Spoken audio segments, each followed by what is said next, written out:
ಎಲ್ಲ ನನ್ನ ಪ್ರತಿ ಅಭಿಮಾನಿ ದೇವರುಗಳಿಗೂ ನಮಸ್ಕಾರ. ನಾನು ಇವತ್ತು ಪಿಕಪ್ಗೆ ಅಂತ ಹೊಟ್ಟಿದ್ದೆ ದೇವನಹಳ್ಳಿ ಹತ್ರ ಬಿನ್ಮಂಗ್ಲಕ್ಕೆ. ಎರಡು ಅಕ್ಕ ಅಂತೂ ಒಳ್ಳೆ ಪೂಜೆ ಒಳ್ಳೆ ಹಾರ ಹಾಕಿದ್ರು, ತುಂಬ ಖುಷಿ ಆಯಿತು. ಹೊಸ ಗಾಡಿ ಎತ್ಕೊಂಡು ಹೋಗೋಕೆ ನನಗೂ ಒಳ್ಳೆ ಜೋಶ್ ಬಂತು. ನಾವು ಹೊಟ್ಟಿರೋ ಪ್ರಯಾಣ ನಿಮ್ಮ ಮುಂದೆ ಹೇಳ್ತಾ ಇರ್ತೀನಿ. ಇದೆಲ್ಲ ನೋಡ್ತಿದ್ದಂಗೆ ನಿಮ್ಗೆ ಗೊತ್ತಾಗುತ್ತೆ. ನಾನು ಅಂತ ಡ್ರೈವಿಂಗ್ ಮಾಡ್ಕೊಂಡು ಅಂತ ಹೊಟ್ಟೆ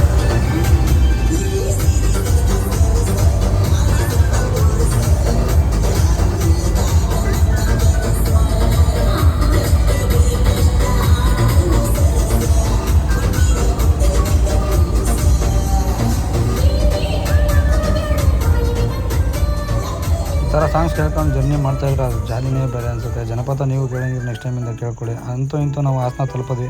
ಹಾಸನದಲ್ಲಿ ಕಸ್ಟಮರ್ನೆಲ್ಲ ಡ್ರಾಪ್ ಮಾಡಿ ನಾನು ಮತ್ತು ನನ್ನ ಜೊತೆಲಿ ಒಬ್ಬ ಅಂಕಲ್ ಇದ್ದರು, ಅಂಕಲ್ ನಾವು ಇಬ್ಬರು ಹೊರಟ್ವಿ. ಹೋಗಿ ಅಂತೂ ಇಂಥ ಹಾಸನಾಂಬ ದೇವರ ದರ್ಶನ ಮಾಡಿಕೊಂಡು ಅಲ್ಲಿ ತುಂಬ ಖುಷಿ ಆಯಿತು. ಯಾಕಂದರೆ ಒಳ್ಳೆ ಇದೆಲ್ಲ ಮಾಡಿದರು, ಚೆನ್ನಾಗಿತ್ತು. ಅದು ನೋಡ್ಕೊಂತ ಹಂಗೆ ಪ್ರಸಾದ ಕೊಟ್ಟರು, ಪ್ರಸಾದ ತಿನ್ಕೊಂಡ್ವಿ. ಪ್ರಸಾದ ತುಂಬ ಜನ ಬಿಟ್ಟು ಬರ್ತಾರೆ, ದಯವಿಟ್ಟು ಅಲ್ಲಿ ಪ್ರಸಾದ ಮಿಸ್ ಮಾಡ್ಕೊಂಬಿಡ್ರಿ ಅಂತ ಹೇಳ್ಕೊಂತ ನಾನು ನಮ್ಮ ಅಂಕಲ್ನ ಜನದಲ್ಲಿ ಹುಡ್ಕಾಡೋದ್ರಲ್ಲೇ ಸಾಕಾಯಿತು. ಇನ್ನೂ ಹೊಸ ಪ್ಲೇಸು ಸೀಗೆ ಗುಡ್ಡ ಅಂತ ತುಂಬ ಚೆನ್ನಾಗಿದೆ. ಯಾಕಂದ್ರೆ ತುಂಬ ಜನ ಹೋಗೋದು ಕಡಿಮೆ. ಅದನ್ನು ನೋಡಿಕೊಂಡು ಆನ್ ದಿ ವೇ ಬಂದಂಗೆ ಯಡಿಯೂರಲ್ಲಿ ಫಸ್ಟ್ ಊಟ ಮಾಡ್ಕೊಂಡ್ವಿ. ನಾವು ಇನ್ನೂ ಕೆಲವೊಂದು ಪ್ಲೇಸಸ್ ವಿಸಿಟ್ ಮಾಡಿದ್ವಿ, ಬಟ್ ಅದೆಲ್ಲ ವೀಡಿಯೋ ಮಾಡೋಕ್ಕೆ ಸಾಧ್ಯತೆ ಆಗಲಿಲ್ಲ, ಹಾಗಾಗಿ ವೀಡಿಯೋ ಮಾಡಿಲ್ಲ.